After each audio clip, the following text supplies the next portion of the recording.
పాత్రికేయ మిత్రులందరికీ నమస్కారం.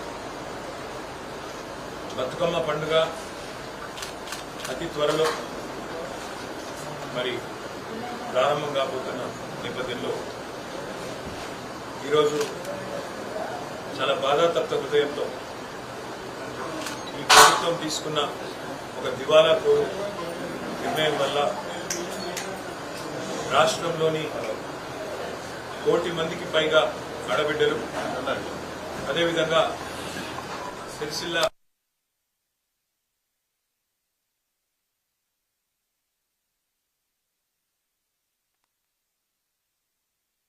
తన దారుణమైన నిర్ణయాన్ని ఈ ప్రభుత్వం బతుకమ్మ చీరలు బంద్ పెడుతూ తీసుకున్నది.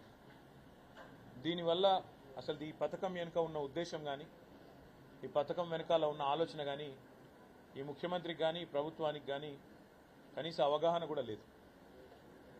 శాసనసభలో నేను చెప్పే ప్రయత్నం చేసిన ముఖ్యమంత్రికి, నా మీద కోపం ఉంటే, నా మీద రాజకీయ కక్ష ఉంటే నా మీద తీసుకోండి, కానీ ఈ రకంగా నా నియోజకవర్గ నేతన్నలను ఇబ్బంది పెట్టకండి అని చెప్పి కూడా నేను శాసనసభలో ప్రభుత్వానికి విజ్ఞప్తి చేసిన. ఈ ప్రభుత్వం ఎంత మూర్ఖపు ప్రభుత్వం అంటే కనీస అవగాహన లేదు, నేర్చుకోవాలి అనే జిజ్ఞాస లేదు, అసలు సిరిసిల్లలోని స్థితిగతులేందో కనీస సోయి లేదు. ఎంత దివాలాకోరు రాజకీయం, ఎంత పనికిమాలిన ప్రభుత్వం ఇది కాంగ్రెస్ ప్రభుత్వం అంటే, గతంలో వీళ్ళ ప్రభుత్వం ఉన్నప్పుడే సిరిసిల్లను ఆత్మహత్యల బాటను పట్టించింది. 2004 నుంచి 2014 వరకు ఈ దివాలాకోరు కాంగ్రెస్ పార్టీ ప్రభుత్వం ఉన్నప్పుడే సిరిసిల్లలో శరపరంపరగా ఆత్మహత్యలు జరిగినాయి. ఒకటే వారంలో ఆనాడు 8-9 మంది నేతన్నలు బలవన్మరణం పాలై రోడ్ల మీద పడే పరిస్థితి ఆ కుటుంబాలుంటే, ఆనాడు ఇక్కడ పార్లమెంట్ సభ్యుడిగా పెద్దలు కేసీఆర్ గారు చెలించిపోయి ఆనాడున్న కాంగ్రెస్ ప్రభుత్వం స్పందించకపోతే ఒక 50 లక్షల రూపాయలు మా పార్టీ నుంచి తీసుకొచ్చి ఇక్కడ ఉండే పద్మశాలి ట్రస్ట్కు అప్పచెప్పి, మీరన్నా కాపాడండి, తెలంగాణ వస్తుంది, వచ్చినాక మేము తప్పకుండా ఆదుకుంటాం సిరిసిల్లను, ఇక్కడున్న నేతన్నలను అని చెప్పి స్పష్టంగా చెప్పడం జరిగింది. ఆనాడు పెద్దలు కేసీఆర్ గారు ఇచ్చిన ట్రస్ట్ ద్వారా ఇచ్చిన 50 లక్షల రూపాయల ద్వారా ఇక్కడ పెద్దలు వంగర నరసయ్య గారు కానీ ఇతర పెద్దలు కానీ ఒక 2000 కుటుంబాలకు సూక్ష్మ రుణాలు ఇచ్చి వడ్డీ లేకుండా ఎంతో కొంత ఆదుకునే ప్రయత్నం చేసినాం. ఆ తర్వాత తెలంగాణ రాష్ట్రం ఏర్పడ్డ తర్వాత కేసీఆర్ గారు స్వయంగా ముఖ్యమంత్రిగా సిరిసిల్లకు సంబంధించిన వ్యాపారవేత్తలను పిలిచి వారికి భోజనం పెట్టి వారితో సమావేశమై అడిగిన ఒకే ఒక్క ప్రశ్న, ఏం చేస్తే సిరిసిల్లలో ఉండే నేతన్నలకు ఇలా 7-8 రూపాయలు వస్తున్నది నెలకు, దాన్ని డబల్ చేయాలంటే 16,000, 20,000, 25,000 చేయాలంటే ఏం చేయాలి నేను అని అడిగితే వాళ్ళందరూ సేట్లందరూ కొద్దిసేపు ఒకరి ముఖం ఒకరు చూసుకొని ఒకటే మాట చెప్పింది, సార్ మీరు మాకు పని కల్పించండి, పని కల్పిస్తే మేము కార్మికులకు పని కల్పిస్తామన్నారు. పని కల్పించుడు కాదు, 7-8 సంపాదిస్తున్న నేతన్న 16, 20,000, 25,000 సంపాదించే పరిస్థితి రావాలి, దానికి నేను ఏం చేయాలి అని అడిగి వారి అభిప్రాయాలు తీసుకొని, అదేవిధంగా శాసనసభ్యుడిగా సిరిసిల్ల ఈ ప్రాంత సమస్యలు తెలిసిన బిడ్డగా నన్ను కూడా జౌళి శాఖ మంత్రిగా నియమించి ఆ రోజు ఒక అద్భుతమైన నిర్ణయం తీసుకున్నారు. 1 కోటి మంది ఆడబిడ్డలకు బతుకమ్మ చీరలు సిరిసిల్ల నుంచే తయారు చేసి ఇక్కడ పాలిస్టర్ పరిశ్రమలో ఇక్కడ ఉన్న సాంచాలను పూర్తి స్థాయిలో వినియోగంలో తెచ్చి ఒక సంవత్సరానికి 7-8 నెలలు ఏ డోకా లేకుండా వారికి పూర్తిగా ఉపాధి కల్పించాలన్న ఉద్దేశంతో వేలాది మంది కార్మికులకు కడుపు నింపిన మహానుభావుడు కేసీఆర్ గారు. మొత్తం సిరిసిల్లకు ఒక బతుకమ్మ చీరలే కాదు, స్కూల్ యూనిఫామ్లు, బతుకమ్మ చీరలు, కేసీఆర్ కిట్లో ఇచ్చే చీర, రంజాన్కి ఇచ్చే ఆడబిడ్డలకు ఇచ్చే తోఫా, క్రిస్మస్కి ఇచ్చే కానుక, ఇవన్నీ కూడా చీరలు సిరిసిల్లనే తయారు చేయించిన నాయకుడు కేసీఆర్ గారు. ఎందుకంటే గతంలో పార్లమెంట్ సభ్యుడిగా ఇక్కడ పరిస్థితి దీనగాథ చూసిన తర్వాత చెలించిపోయి భవిష్యత్తులో ఆత్మహత్యలు జరగద్దు, తెలంగాణ వచ్చినాక కాపాడుకుంటాం మిమ్మలను అని చెప్పిన మాటని యాదిపెట్టుకొని అదే పద్ధతుల్లో వరుసగా 7.5-8 సంవత్సరాల పాటు 9.5 ఏళ్లు గవర్నమెంట్ ఉంటే 7.5-8 ఏళ్లు 3,312 కోట్ల రూపాయల ఆర్డర్లు సిరిసిల్లకి ఇచ్చిన నాయకుడు కేసీఆర్ గారు. దానివల్ల ఏం జరిగిందంటే సిరిసిల్లలో ఆత్మహత్యలు బంద్ అయినాయి, సంక్షోభం అయిపోతున్నది, ఇక ఇప్పుడే మనం ముందుకు పోవచ్చు అనే పరిస్థితి సిరిసిల్లలో వస్తూ ఉండే. ఆధునీకరణ వైపు, మగ్గాల ఆధునీకరణ వైపు, కాటన్ పరిశ్రమను కూడా ఆదుకోవాలి భవిష్యత్తులో అనే ఆలోచనలు చేస్తూ సిరిసిల్లను మరొక తిరుపూర్ చేయాలన్న ఆలోచనతో ఇక్కడికి వెళ్ళి ఇక్కడి పద్మశాలి సోదరుల ఆధ్వర్యంలో చైర్మన్ గారు, మా ఆనాటి కార్పొరేషన్ చైర్మన్ ప్రవీణ్ గారు, మున్సిపల్ చైర్మన్ జిందం కళా చక్రపాణి గారు, అదేవిధంగా ఇక్కడ వస్త్ర వ్యాపార పరిశ్రమకు సంబంధించిన పెద్దలను కూడా నేను స్వయంగా 2-3 బస్సుల్లో తమిళనాడుకు తిరుపూర్ కూడా పంపించిన, కోయంబత్తూరుకు పంపించిన. ఎందుకంటే మరొక తిరుపూర్ మాదిరిగా మన సిరిసిల్లను తీర్చిదిద్దాలనే ఉద్దేశంతో ఇవన్నీ జరిగి ఇంత పెద్ద ఎత్తున ఆర్డర్లు వచ్చి సిరిసిల్లలో ఆత్మహత్యలు బంద్ అయి, జీతాలు డబల్ అయి, కార్మికులై 8,000 సంపాదించేటోళ్ళు 20,000 సంపాదించే కాడికి ఎదిగి కొద్దిగా ఇప్పుడిప్పుడే ముఖం తెలివికి వస్తున్న ఈ సమయంలో దురదృష్టవశాత్తు మా ప్రభుత్వం పోయి మళ్ళీ దిక్కుమాలిన కాంగ్రెస్ ప్రభుత్వం వచ్చింది. దిక్కుమాలిన కాంగ్రెస్ అని ఎందుకంటున్నా అంటే వాళ్ళు చేస్తున్న పనులు అట్లా ఉన్నాయి. బుర్ర లేదు, నా మీద కోపం, మా పార్టీ మీద కోపం, నన్ను ఇక్కడ నుంచి ప్రజలు 5 సార్లు ఎమ్మెల్యేగా గెలిపించారనే కోపం, ఇక్కడ ఉండే కాంగ్రెస్ అభ్యర్థులను తిరస్కరిస్తున్నారనే కోపం, దాంతో ఆ కక్ష ఇయ్యాల ప్రజల మీద, మా నేతన్నల మీద పగబట్టినట్టే తీర్చుకుంటా ఉన్నారు. మొత్తం బతుకమ్మ చీరల ఆర్డర్లు బంద్ చేసింది, డైలాగులు కొట్టిరు. కాకపోతే బతుకమ్మ చీరలు ఏదో కుంభకోణం అయింది, లంబకోణం అయింది, ఏమో అయిపోయింది, దాన్ని పరిశోధిస్తామన్నారు. పరిశోధించండి, శాసనసభ వేదికగా చెప్పిన, చేయండి, మీరు ఏ ఎంక్వైరీ కావాలనుకుంటే ఆ ఎంక్వైరీ చేయండి, మాకేం అభ్యంతరం లేదని చెప్పిన. ఏదో సూరత్కి వెళ్ళి తెస్తున్నారు అని ముఖ్యమంత్రి ఏదో సన్నాయి నొక్కులు నొక్కబోతే కూడా అసెంబ్లీలో చెప్పిన. నేను సూరత్కి వెళ్ళి మొదటి సంవత్సరం ఆర్డర్ లేట్ అయితే కొంత తెచ్చినాము, ఆ రోజున్న డైరెక్టరే ఈ రోజు మీ సెక్రటరీ, చెక్ చేసుకో అని చెప్పిన. కావాలంటే ఎంక్వైరీ చేసుకుంటావో చేసుకో అని కూడా చెప్పిన. దీనిలో కుంభకోణం లేదు, లంబకోణం లేదు, నువ్వు పిచ్చోను అని చెప్పిన. నిజంగానే పిచ్చోడు, ఎందుకంటే ఆయనకు తెలియదన్న విషయం కూడా తెలియదు. చెప్తే వినడు. అయ్యా, నేత కార్మికులు మళ్ళా చచ్చిపోతున్నారు, ఇప్పటికి రాష్ట్రంలో 22 మంది చచ్చిపోతున్నారని చెప్పి లిస్ట్ ఇచ్చిన అసెంబ్లీలో. ఇంతమంది చచ్చిపోయినరు, సాయం చేయి మనసు ఉంటాయని చెప్పిన. ఇంతవరకు స్పందన లేదు. రైతులు చచ్చిపోతున్నారు, వాళ్ళ లిస్ట్ ఇచ్చిన, స్పందన లేదు. ఆటో డ్రైవర్లు ఆత్మహత్య చేసుకుంటున్నారు, చూడు అన్న, లిస్ట్ ఇచ్చిన, స్పందన లేదు. అసెంబ్లీలో ఇచ్చిన, స్పందన లేదు.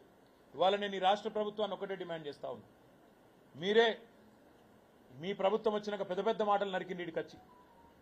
మంత్రులు, ఇక్కడ ఉండే కొంతమంది కాంగ్రెస్ నాయకులు ఏదో కేసీఆర్ గారి ప్రభుత్వంలో ఏదో అన్యాయం అయిపోయింది, మేము ఇంకా బాగా చేస్తాం, 365 రోజులు ఉపాధి ఇస్తాం నేతన్నలకు అన్నారు. మరి అలా 10 నెలలు నిండతందుకు వచ్చింది, 11 నెలలు అడుగు పెడతాం ఇంకో 4-5 రోజులు అయితే. మరి ఏం సాధించింది మీరు, ఏమి ఇచ్చారు చెప్పాలని నేను అడుగుతున్నా. మా ప్రభుత్వం ఉన్నప్పుడు మొత్తం 9.5 ఏళ్లలో ఒక్క సిరిసిల్లకు 3,312 కోట్ల ఆర్డర్లు ఇచ్చింది. మరి మాకంటే ఎక్కువ చేస్తామన్నోళ్ళు, 365 రోజులు పని కల్పిస్తామన్నోళ్ళు, మీరు 6 నెలలే కల్పించారు, 7 నెలలే కల్పించారు అన్నోళ్ళు మరి డబల్ ఇవ్వాలి కదా ఆర్డర్. మేము 3,300 ఇస్తే నువ్వు 6,600 ఇవ్వాలి కదా ఆర్డర్లు. ఇప్పటికి ఎన్ని ఇచ్చినావు?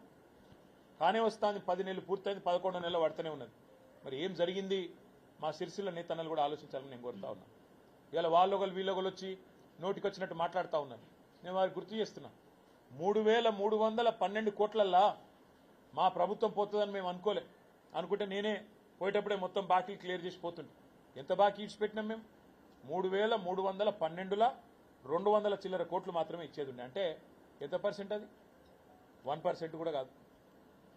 అందుకే నేను అంటున్నా, తెలిసి తెలియక కాంగ్రెస్ సన్నాసులు మాట్లాడే మాటలు, వాటికి మీరు ఆగం కాకుండ్రి, కన్ఫ్యూజ్ కాకుండ్రి.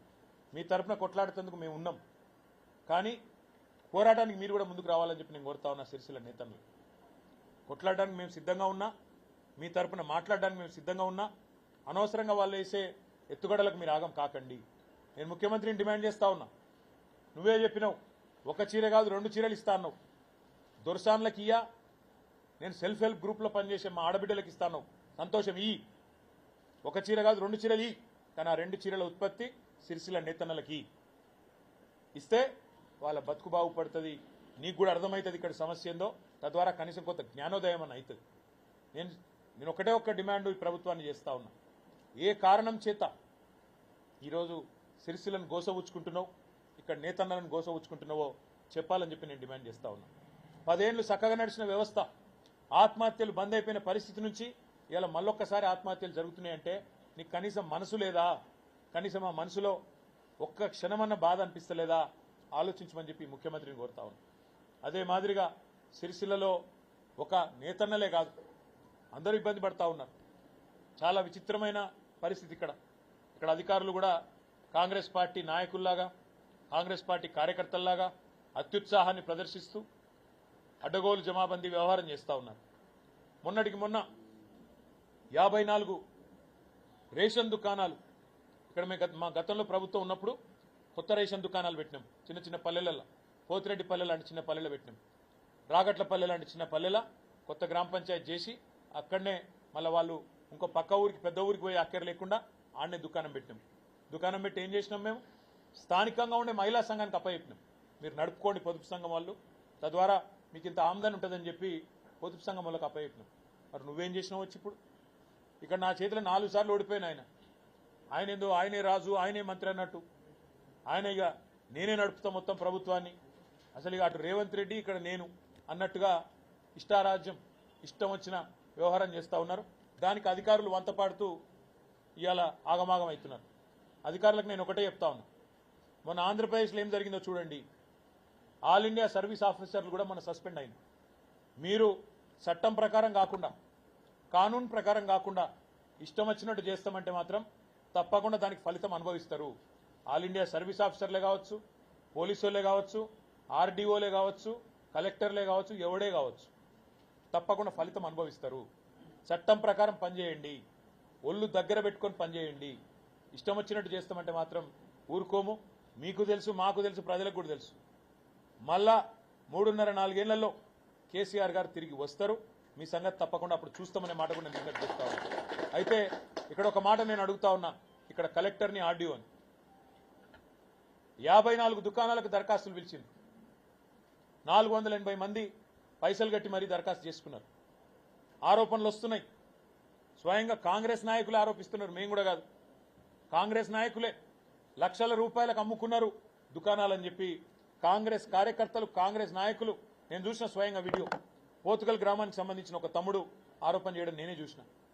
కాంగ్రెస్ నాయకులు ప్రెస్ మీట్లు పెట్టి చెప్తున్నారు మార్కెట్ కమిటీ డైరెక్టర్ పదవులు కూడా అమ్ముకుంటున్నారు అని. ఇవాళ నిరసనలు చెప్తా ఉన్నారు, వాటర్ ట్యాంక్ లెక్కి మరీ నిరసన ప్రదర్శనలు చేస్తూ ఉన్నారు. ఎవరైతే అర్హులుగా ఉండి అన్యాయం జరిగిందో వాళ్ళు బాధితులు బాధపడతా ఉన్నారు. నేను అడుగుతా ఉన్నా కలెక్టర్ గారికి, అదేవిధంగా ఈ జిల్లాలో ఉండే మంత్రులకు, సివిల్ సప్లైస్ మంత్రికి ఈ విషయంలో స్ట్రైట్గా నేను అడిగేది ఒకటే, మీరు ఏదైతే రాత పరీక్ష పెట్టినమంటున్నారో దాని మెరిట్ లిస్టు బయట పెట్టండి, వెంటనే ప్రకటించండి. పీజీలు చదువుకున్న వాళ్ళు, డిగ్రీలు చదువుకున్న వాళ్ళకేమో మార్కులు రావట, 10వ తరగతి పాస్ అయిన వాళ్ళకు మార్కులు వస్తాయట. కాంగ్రెస్ కండువా కప్పుకుంటే, లక్షల రూపాయలు సమర్పించుకుంటే ఇవాళ ఎటుబడితేటు సిరిసిల్లలో వ్యవహారం చేస్తా అని అనుకుంటా ఉన్నారు. దీనికి శిక్ష తప్పదు. ఆర్డీఓ అయినా, నేను ఇంకో మాట కూడా చెప్తున్నా, కలెక్టర్ అయినా ఎవరైనా శిక్ష తప్పదు. దబ్బన మేము మళ్ళీ అధికారంలోకి వచ్చే వరకు 4 ఏళ్ల తర్వాత నేను రిటైర్ అయిపోతా కదా, నాదేంది అనుకుంటే నీ దగ్గరికి వెళ్ళి రికవరీ చేపిస్తాను కూడా చెప్తా ఉన్నా. ఇడిచిపెట్టను. ఇది పద్ధతి కాదు. ఏదైనా ఒక పద్ధతి ప్రకారం నడవాలి తప్ప మేము 10 ఏళ్ళు ఉన్నాం ఇక్కడ, మాకు చేత కాదా ఇట్లాంటి పనులు చేసుడు? ఇవాళ అధికారం రాగానే కళ్ళు నెత్తికెక్కి నేను చూస్తా ఉన్నా, అన్ని చూస్తా ఉన్నా, కానీ మౌనంగా. ఎందుకంటే అధికార మదంతో మీరు చేస్తున్న వ్యవహారం. మొన్న ఇక్కడ ప్రభుత్వం ఆధ్వర్యంలో ఒక క్యాన్సర్ స్క్రీనింగ్ క్యాంపు పెడతారు. ఆ క్యాన్సర్ స్క్రీనింగ్ క్యాంపులో స్థానిక ఎమ్మెల్యేలు వీళ్ళ మా ఫోటోలు ఉండవు. మా చేతిలో ఓడిపోయిన వాళ్ళ కాంగ్రెస్లో ఫోటోలు పెట్టి ప్రభుత్వ అధికారిక కార్యక్రమాలు నడిపిస్తూ ఉన్నారు ఇక్కడ జిల్లా యంత్రాంగం. నేను గుర్తు చేస్తా ఉన్నా, జిల్లా పుట్టించిందే కేసీఆర్, రాజన్న సిరిసిల్ల జిల్లా చేసిందే కేసీఆర్, ఇలా మీరు కూర్చున్న కలెక్టరేట్ కట్టించిందే కేసీఆర్. కాబట్టి అతికి పోతే, అతి చేస్తే ఇబ్బందుల పాలవుతారు, ఉద్యోగాలు పోతాయి. తర్వాత 4 ఏళ్లలో మళ్ళా మా గవర్నమెంట్ వస్తుంది. ఒళ్ళు దగ్గర పెట్టుకుని ఉండాలని చెప్పి కూడా అధికారులకు నేను హెచ్చరిస్తా ఉన్నా. తప్పకుండా ఈ విషయంలో వదిలిపెట్టాం. ఇవాళ వాటర్ ట్యాంకెట్కి కొట్లాడుతున్న బాధితులు ఎవరైతే ఉన్నారో వాళ్ళకు కూడా నేను చెప్తా ఉన్నా, మీ తరపున తప్పకుండా హైకోర్టును ఆశ్రయిస్తాం. అసలు నోటిఫికేషనే తప్పుల తడక అని చెప్తున్నారు. ఎక్కడ ఎస్సీ రిజర్వేషన్ ఇవ్వాలి, ఎక్కడ బీసీ ఇవ్వాలి, ఇష్టం వచ్చినట్టు వాళ్ళు ఇష్టం వచ్చినట్టు ఆఫీసులో కూర్చొని కాంగ్రెస్ పార్టీ ఆఫీసులో రాసుకొని ఇచ్చినట్టు ఉన్నదని చెప్తా ఉన్నారు. న్యాయస్థానాన్ని కూడా ఆశ్రయిస్తాం, వదిలిపెట్టం. అదేవిధంగా అధికారులు కూడా నేను మళ్ళీ చెప్తా ఉన్నా, ఇక్కడైనా చేసిన తప్పును సరిదిద్దుకోండి, చేసిన దిక్కుమాలిన పనిని వెంటనే క్యాన్సిల్ చేయండి, చేసి తప్పులు సరి చేసుకొని మెరిట్ లిస్టు పెట్టండి. 480 మంది రాత పరీక్ష రాసిండ్రు, వాళ్ళ లిస్టు మొత్తం పెట్టండి. ఎవరికెన్ని మార్కులు వచ్చినాయి, ఎవరు ఎట్లా రాసిండ్రు. ఇన్విజిలేటర్ల సంతకాలు లేకుండా తీసుకుంటారండి ఎవడన్నా? ఇన్విజిలేటర్ల సంతకాలు లేకుండా ప్రశ్న పరీక్ష జవాబు పత్రాలు తీసుకొని మళ్ళీ ఇష్టం వచ్చినట్టు మార్చుకోవాలి. ఆర్డీఓ ఆఫీసులో ఈ పనికిమాలిన పనులు చేయాలా? దీనికా మీరున్నది ఇక్కడ? ఇంత దిగజారుడు రాజకీయమా? 54 పోస్టులు వస్తే వాటిని అమ్ముకుంటారా లక్షల రూపాయలకు? ఇదా మీ బతుకు ఇక్కడ? అందుకే నేను అంటా ఉన్నా, ఇక్కడున్న కాంగ్రెస్ నాయకులకు కళ్ళు నెత్తికెక్కి అధికార మదంతోని నోటికొచ్చినట్టు మాట్లాడుతున్న కాంగ్రెస్ నాయకులారా, ఎల్లకాలం మీ కాలం కాదు. తప్పకుండా మళ్ళా మా టైం వస్తుంది. ఆ టైంలో తప్పకుండా మేము కూడా ఈరోజు ఒక్కొక్కరు ఎవరెవరైతే ఇట్లా అతికి చేస్తూ ఉన్నారో అన్ని గుర్తుపెట్టుకొని మిత్తితో సహా చెల్లిస్తామనే మాట కూడా నేను విజ్ఞప్తి చేస్తా ఉన్నా. అదే మాదిరిగా చివరిగా నేను చెప్పేది, ఈ ముఖ్యమంత్రి, ఈ ప్రభుత్వం కక్ష తీర్చుకోదలుచుకుంటే, పగ సాధించదలుచుకుంటే నేను దానికి సిద్ధంగా ఉన్నా. మీరు ఏం చేస్తారో చేయండి. చూస్తా ఉన్నా 9-10 నెలల నుంచి రోజు ఒక్క పుకారు ఉట్టియాలి. Headline management, deadline management, అది తప్ప పీకిందేం లేదు. 9.5 నెలల ఒక్క పథకం ప్రజలకు పనికొచ్చేది. చెప్పిన డైలాగులేమో అనంతంగా చెప్పిండ్రు. రైతు భరోసా ఇస్తా, రుణమాఫీ చేసేసిన. ఇలా ఊళ్ళలోకి పోతే కాంగ్రెస్ వాళ్ళని తన్నేటట్టున్నారు. ఏది రైతు భరోసా? వానాకాలం అయిపోనే వచ్చే నాట్లు వడనేవాడే. ఇంతవరకు రైతు భరోసా దిక్కులేదు. 10,000 కాదు 15,000 ఇస్తామన్నారు. ఇప్పుడు 10,000కి దిక్కులేదు. రుణమాఫీ అన్నారు. 1వ విడత పాలాభిషేకాలు, 2వ విడత పాలాభిషేకాలు అన్నీ అయిపోయినాయి. ఇప్పుడు ఊళ్ళలోకి పోతే రైతులు సెల్ఫీలు తీసుకొని ఇక నాకు గాలే రుణమాఫీ అని లొల్లి పెడతాను. అందుకే నేను అనేది, ఎల్లకాలం మోసం నడవది. ఎన్ని రోజులు ఈ డ్రామాలు నడవైన విషయాన్ని కూడా గుర్తించాలి. నేతన్నల విషయంలో కూడా మీ డ్రామాలు బంద్ పెట్టి వెంటనే స్పందించి మీరు ఇస్తానన్న 2 చీరల ఆర్డర్లు మొత్తం సిరిసిల్లకే ఇవ్వాలి. అదేవిధంగా ఇలా మీరు మోసం చేస్తూ ఉన్నారు మైనార్టీ సోదరులను కూడా. రంజాన్ తోఫా బంధు, క్రిస్మస్ కానుక బంధు. ఎందుకు బంధు యువనాయకు తెలియదు.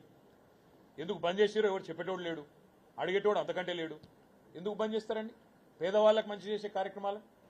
అందుకే నేను అనేది, మూర్ఖపు ప్రభుత్వం, దివాలాకోరు రాజకీయం, అది తప్ప మీకు తెలిసిందేమీ లేదు. తప్పకుండా దీనికి అనుభవిస్తారు ఫలితం అనే మాట కూడా చెప్తూ పాత్రికేయ మిత్రులందరికీ కూడా హృదయపూర్వకంగా ధన్యవాదాలు. నమస్కారం.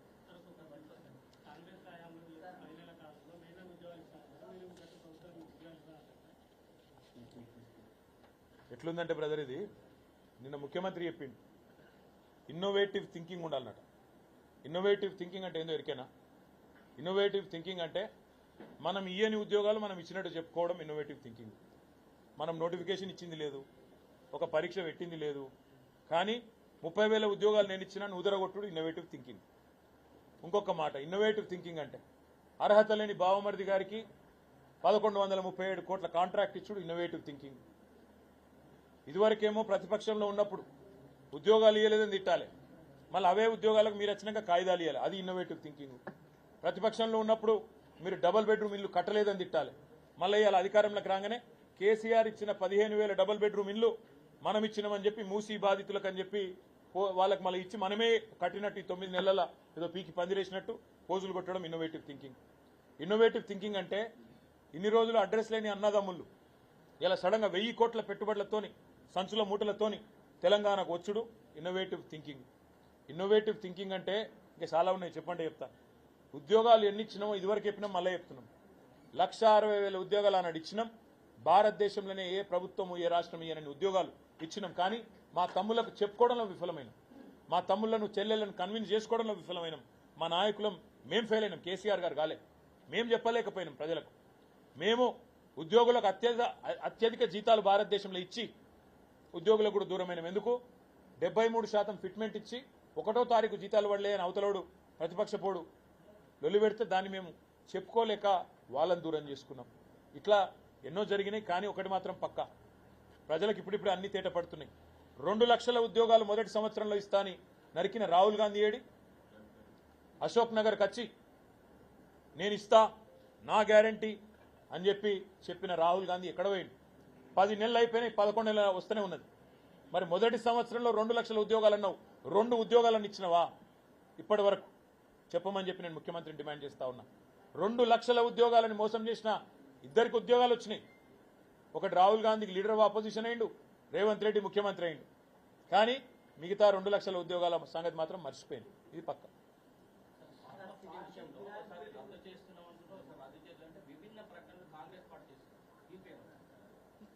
ఫార్మా సిటీని రద్దు చేస్తాం, హైదరాబాద్ ఫార్మా సిటీని రద్దు చేస్తామని చెప్పి కాంగ్రెస్ పార్టీ చాలా స్పష్టంగా ఎన్నికలకు ముందు ఇబ్రహీంపట్నంలో, మహేశ్వరంలో, రాష్ట్రంలోని పలు వేదికల ద్వారా రేవంత్ రెడ్డి, కోమటిరెడ్డి వెంకటరెడ్డి, కోదండరెడ్డి ఇట్లా చాలామంది కాంగ్రెస్ పార్టీ నాయకులు చాలా స్పష్టంగా చెప్పారు, హైదరాబాద్ ఫార్మా సిటీ రద్దు, మేము ల్యాండ్ తిరిగి రైతులకే తిరిగి చెల్లిస్తాం, ఇచ్చేస్తాం, ఫార్మా సిటీలో ప్రభుత్వం రియల్ ఎస్టేట్ వ్యాపారం చేస్తుంది అని ఇష్టం వచ్చినట్టు మాట్లాడారు. నేను ఇవాళ ఈ ప్రభుత్వాన్ని అడుగుతా ఉన్నా, మీరే కదా ప్రభుత్వం వచ్చిన తర్వాత ఫార్మా సిటీ రద్దు అని శ్రీధర్ బాబు గారు మంత్రిగా ఆయన ప్రకటన చేసిండు, ముఖ్యమంత్రి గారు చెప్పినాడు ఫార్మా సిటీ రద్దు అని చెప్పినాడు, కోమటిరెడ్డి వెంకటరెడ్డి చెప్పినాడు ఫార్మా సిటీ రద్దు అని చెప్పి, ఈరోజు హైకోర్టులో ఆ రైతులు పోతే ఫార్మా సిటీ ఉన్నదా లేదా అని రైతులు పోతే ఇదే ప్రభుత్వం హైకోర్టులో నిన్న పిటిషన్ వేసింది, ఫార్మా సిటీ రద్దు కాలేదు, అట్లే ఉందని. నేను ఈ ప్రభుత్వాన్ని ఒకటే సూటిగా అడుగుతా ఉన్నా, ముఖ్యమంత్రి ఇవాళ రేపు ఏం మాట్లాడినా, ఎక్కడ మాట్లాడినా ఉన్న సిటీ గురించి మాట్లాడతలేడు. Future city, AI city, 4th city అని మాట్లాడుతుంది. ముఖ్యమంత్రి రేవంత్ రెడ్డి చెప్పు, చేతనైతే నీ భాషలో చెప్పాలంటే మొగోడివైతే చెప్పు, 1 ఎకరం సేకరించిన ఆ భూసేకరణ చట్టం కింద నీ ప్రభుత్వం వచ్చినాక నువ్వు చెప్పే ఫ్యూచర్ సిటీ కానీ, నువ్వు చెప్పే 4th సిటీ కానీ, నువ్వు చెప్పే ఏఐ సిటీ కానీ, నువ్వు చెప్పే జూ పార్క్ కానీ 1 ఎకరం భూమి సేకరించినవా? మరి 1 ఎకరం భూమి సేకరించకపోతే అది మేము గతంలో ప్రతిపాదించిన హైదరాబాద్ ఫార్మా సిటీకి సంబంధించిన భూమి అయితే దాన్ని ఇతర అవసరాలకు ఎట్లా మళ్లిస్తావు? ఎట్లా నువ్వు న్యాయ వ్యవస్థని, న్యాయమూర్తులను తప్పుదో పట్టిస్తున్నావు? ఇవన్నీ ప్రజలు గమనిస్తా ఉన్నారు. నువ్వు గతంలో చెప్పిన మాట నిజమే అయితే, ఫార్మా సిటీ రద్దు, నేను తిరిగి భూములు వెనక్కిస్తా అన్న మాట నిజమే అయితే ఆ పని చెయ్యి. అట్లా కాకుండా నేను 4th సిటీ కడతా, 5th సిటీ కడతా, ఇంకేదో కడతా, మా 4 బ్రదర్స్కి రియల్ ఎస్టేట్ దందా కోసం దీన్ని వాడతా అంటే మాత్రం రైతులు ఊరుకోరు. ఏ రైతులైతే నీకు ఓటేసి ఇబ్రాహీంపట్నంలో ఇంకా ఇతర ప్రాంతాల్లో గెలిపించినరో వాళ్ళే నీ పార్టీ అంతు కూడా చూస్తారు. ఇంకొక మాట కూడా నేను అడుగుతా ఉన్నా, రేపు కోర్టులో ప్రభుత్వం స్పష్టంగా చెప్పాలి, లక్షలాది మందికి ఉపాధి కల్పించే ఫార్మా సిటీ కడుతుండ్రా లేదా? రెండో మాట కూడా నేను అడుగుతా ఉన్నా, కోర్టు కూడా నోటీస్ చేయాలని చెప్పి కూడా నేను విజ్ఞప్తి చేస్తా ఉన్నా న్యాయమూర్తులకు. ఫార్మా సిటీ ఆనాడు 14,000 ఎకరాలు 7 ఏళ్లు కష్టపడి మేము రైతులను ఒప్పించి మెప్పించి నానా తంటాలు పడి సేకరించిన 14,000 ఎకరాల్లో 64,000 కోట్ల పెట్టుబడులు రావాలని, లక్షలాది మందికి ఉద్యోగ ఉపాధి అవకాశాలు రావాలనే ఒక ఆకాంక్షతోని మేము ఆనాడు ఫార్మా సిటీని ప్రతిపాదించినాం. ఇవాళ నేను న్యాయమూర్తులను కూడా కోరుతా ఉన్నా, దయచేసి మీరు గమనించాలని చెప్పి కూడా వేడుకుంటా ఉన్నా. ఫార్మా సిటీ అనేది 14,000 ఎకరాలు మేము ఏదైతే సేకరించినామో అది కండిషనల్ ల్యాండ్ అక్విజిషన్. కండిషనల్ అంటే ఫార్మా కోసం మాత్రమే మేము తీసుకుంటున్నాము ఈ స్థలాన్ని అని చెప్పి ఆనాడు భూసేకరణ చట్టాన్ని స్పష్టంగా ఆ జీవోలోనే పేర్కొంటూ ఫార్మా సిటీ కోసం అని తీసుకున్నాం. ఇవాళ ఆ భూములను ఇతర అవసరాల కోసం, రియల్ ఎస్టేట్ దందాల కోసం, ఫ్యూచర్ సిటీ అనే డ్రామాల కోసం, 4th సిటీ అనే హంగామా కోసం, ఏఐ సిటీ అనే హడావిడి కోసం మళ్ళిచ్చి దానిలోకి 1,000 కోట్లు నొక్కేయాలనే ఆలోచన ఏదైతే ఈ ప్రభుత్వం చేస్తున్నదో ఇది రియల్ ఎస్టేట్ స్కాము. దీన్ని దయచేసి గౌరవ న్యాయమూర్తులు కూడా గమనించాలని చెప్పి కూడా నేను కోరుతా ఉన్నా. ఈ భూ దందాలను తప్పకుండా మేము కూడా బయట పెడతాము. సమయానుకూలంగా ఎవరెవరు ఇందులో జోక్యం చేసుకున్నారు, ఎట్లా జరుగుతున్నది, ఏం జరుగుతున్నదో కూడా చెప్తాం. కానీ ఫార్మా సిటీ విషయంలో మాత్రం ప్రభుత్వాన్ని నేను అడుగుతా ఉన్నా. అయితే ఒకటే ప్రశ్న, ఫార్మా సిటీ కొనసాగిస్తే 14,000 ఎకరాల్లో ఫార్మా సిటీ ఉండాలి, లేదా రద్దు చేస్తే మరి వెంటనే మీరు తిరిగి భూమి రైతులకు ఇవ్వాలని చెప్పి నేను డిమాండ్ చేస్తా ఉన్నా. తొందరలోనే మేము కూడా పార్టీలో ఈ విషయమై మొత్తంగా కూలంకషంగా చర్చించి ఒక నిర్ణయం కూడా తీసుకొని ఆ రైతులను కూడా అవసరమైతే కలవడానికి కూడా బయలుదేరుతామని చెప్పి కూడా నేను మీకు తెలియజేస్తాను.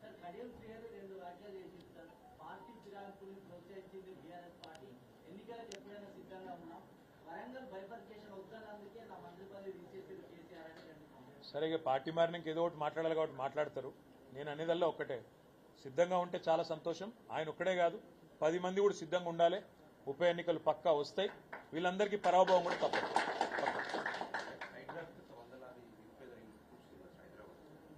హైదరాబాద్లో ఇవాళ 1 కాదు 2 కాదు పేదవాళ్ళ ఇల్లు. ఎంత అరాచకం అంటే అసలు ప్రభుత్వంలో కుడి చేయి ఏం చేస్తుందో ఎడం చేయి తెలుస్తలేదు. 3 రోజుల కింద రిజిస్ట్రేషన్ అవుతుంది ఒక ఇల్లు. 1,50,00,000 రూపాయలు పెట్టి ఒక మధ్యతరగతి మనిషి కొనుక్కుంటాడు. 3 రోజుల తర్వాత హైడ్రా వచ్చి కూలగొడుతుంది. అసలు ఈ ప్రభుత్వం నడుపుతున్నారా వీళ్ళు సర్కస్ నడుపుతున్నారా నాకైతే అర్థమవుతలేదు. నీ ప్రభుత్వంలో రిజిస్ట్రేషన్ శాఖనేమో రిజిస్ట్రేషన్ చేస్తుంది, ఇంకో శాఖనేమో మున్సిపల్ శాఖ వచ్చి కూలగొడుతుంది. అసలు మీ కనీసం మీకన్నా తెలుస్తుందా ఏం చేస్తున్నారో?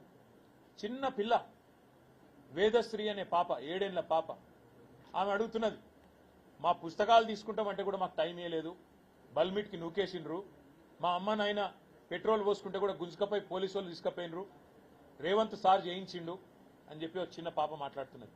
నేను ప్రభుత్వాన్ని అడుగుతున్నా, ఒక ప్రెగ్నెంట్ లేడీని కనికరం లేదు నీకు, ఒక చిన్న పాప అంటే కనికరం లేదు. నీ ప్రభుత్వమే చేసిన రిజిస్ట్రేషన్ అనే సోయి కూడా నీకు లేదు. నీ ఖజానాకేమో పైసలు అటు తీసుకుంటావు, ఒక జేబులో పెట్టుకుంటావు, ఇంకో జేబులోనేమో కూలగొడతావు. ఇలా ఎవడు బాధ్యుడు?